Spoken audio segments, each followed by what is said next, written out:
बोलिए दीनदयाल भगवान की जय। बोलिए वैशाख महात्म्य की जय। जय जय श्री राधे, जय जय श्री राधे, जय जय श्री राधे श्याम। हम लोग श्रवण कर रहे हैं वैशाख महीने का पावन महात्म्य। आदरणीय राजा सुरतदेव जी कहने लगे, भगवान के दर्शन के आनंद में मग्न हृदय वाले उस राजा ने तत्काल शीश झुकाकर प्रणाम किया और बहुत देर तक आकुल नेत्रों से विश्वात्मदेव भगवान जगदीश का दर्शन करता रहा। फिर चरण धोकर जल शीश पर धारण किया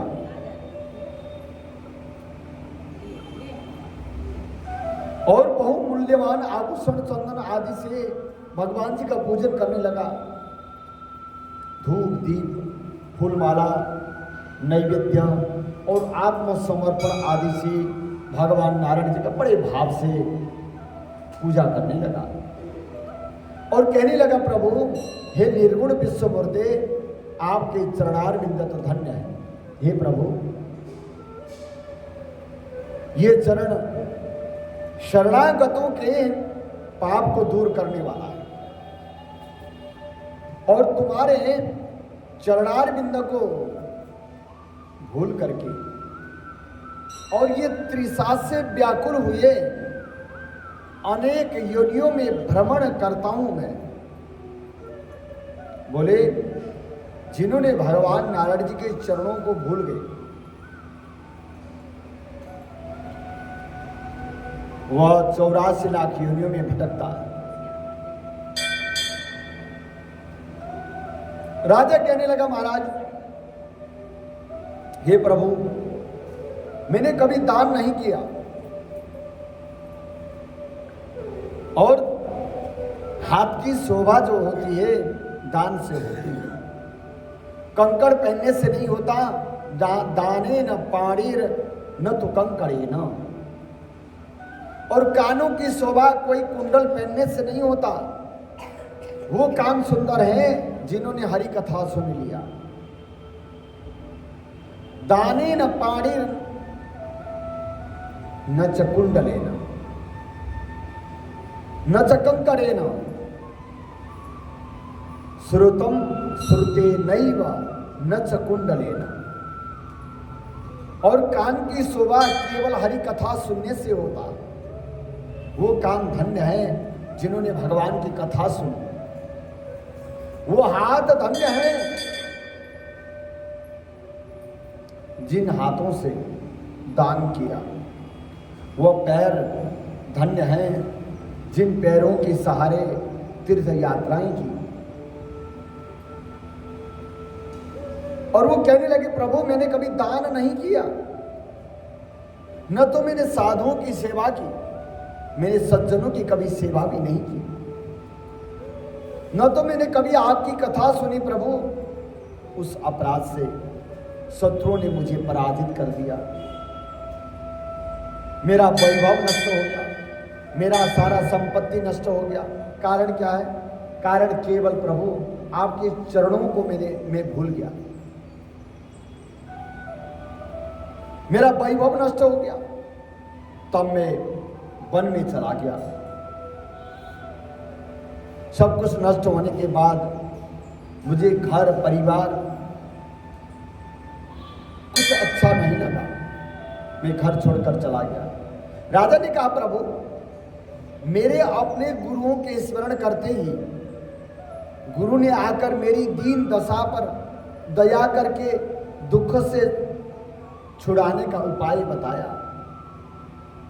उन्होंने बताया, उनके बताए हुए वैशाख के धर्म कार्य जो शुभ फल देने वाले हैं मैं करने लगा। बोले, जिनके प्रभाव से मुझे संपूर्ण वैभव दोबारा वापस मिला और मैं अत्यंत प्रसन्न हूं। हे परात्मन, संतों पर अनुग्रह करने वाले तुमको नमस्कार है। हे जगन निवास, हे देवेश, आप प्रसन्न हो जाइए जिससे आपके चरण कमलों में मेरी स्मृति हो।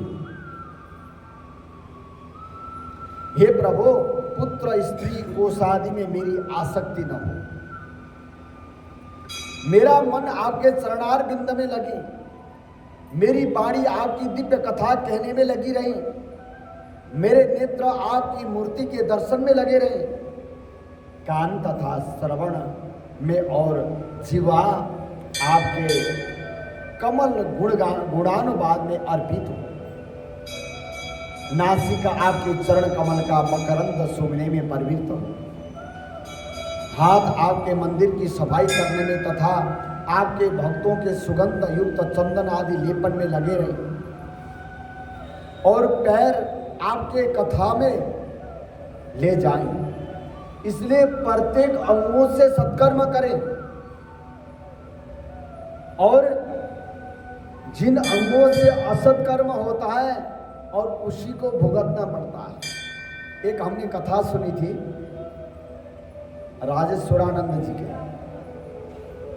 कथा तो सबने सुनी होगी, है ना।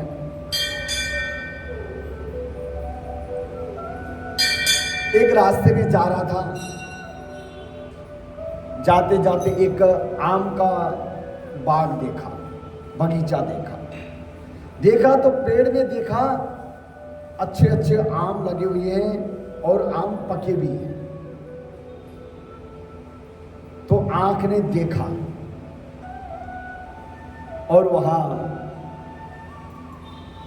आंख तो जा नहीं सकता, पैर ने उसको ले गया है, और पैर जो है ना आम को नहीं तोड़ सकता था। तोड़ा किसने? बोले हाथ। और उसने जाके आम तोड़ा, इधर उधर देखा कोई है नहीं, आम तोड़ लिया। और आम तोड़ने के बाद तो रहा नहीं गया, आम वहीं बैठ करके उसने आम खाना शुरू कर दिया। उसी समय बाग वाला आया,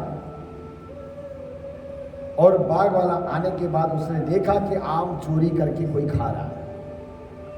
तुरंत डंडा उठाया और उसके पीठ पर मारा, बोले गोविंद भगवान की। और मारने के बाद वो वहां से कुछ दूर चला गया। दूर जाने के बाद सोचने लगा, वास्तव में मेरे ये पीठ का क्या दोष था जिसने डंडा खाया। उसके बाद उसने विचार किया, कर्मों का फल कहीं जाने के बाद भी मिटता नहीं है। बोले उसने विचार किया, सबसे पहले आंखों ने देखा, सजा तो आंखों को मिलनी चाहिए। और ले गया कौन? बोले पैर ले गया। तोड़ा किसने? हाथ ने। हाथ भी उस आम को खा नहीं सकता था, खाया किसने? और उसका स्वाद किसने पाया? बोले रसना, जीवा ने। और जीवा भी उस आम को रख नहीं सका, पहुंचाया कहाँ? बोले पेट में। और जो आम वाला बगीचा वाला है उसने डंडा मारा कहाँ? बोले पीठ में। बोले पीठ में मारा, पीठ का कोई दोष था नहीं। बोले और दर्द कहाँ हुआ? पीठ में दर्द हुआ, आंसू आया आंखों में। बोले तब समझ गया सबसे पहले देखा इसी आंख ने था, जो कि आंसू लास्ट में उसकी आंख में आया। बोले कहने के ये तात्पर्य है कि हमारे प्रत्येक अंग पुण्य कर्म करने के लिए, तो ये जो कान जो हमें परमात्मा ने दिए, केवल वाणी सुनने के लिए, दूसरों की निंदा चुगली सुनने के लिए नहीं है, ये तो हरि कथा सुनने के लिए। इसलिए जिसको जो कर्म करना है वो कर्म करने के बाद भुगतना उसी को पड़ता है। बोले आंसू आंखों में आया, क्योंकि सबसे पहले देखा आंखों में। आज वो कहते हैं भगवान के सामने, प्रभु मेरे प्यार सदैव तीर्थ यात्रा में लगे रहे, एक पल भी आपके प्रसंग बिना व्यतीत न हो। हे विष्णु, मैं संपूर्ण राज्य, पुत्र, पौत्र आदि किसी की भी इच्छा नहीं करता हूं। मैं तो आपके चरण कमल की सेवा का ही इच्छुक हूं। राजा की ऐसी स्तुति सुनकर भगवान प्रसन्न होकर बोले, तुम पाप रहित निष्काम मेरे भक्तों में श्रेष्ठ हो। 10,000 वर्ष की तुम्हारी अवस्था हो, दिव्य धन संपत्ति, मेरी दृढ़ भक्ति और अंत में मेरी साहित्यता मिलेगी।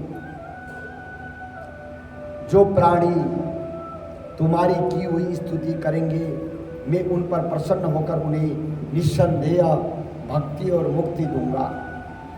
आज के दिन अक्षय तृतीया में स्नान दान आदि करने, गौदान करने, बेलदान करने, पितृश्वरों के निमित्त श्राद्ध करने से अक्षय फल की प्राप्ति होती है। वो दिन था अक्षय तृतीया का दिन। मृत्यु, जरा, भय, पाप सब नष्ट हो जाते हैं।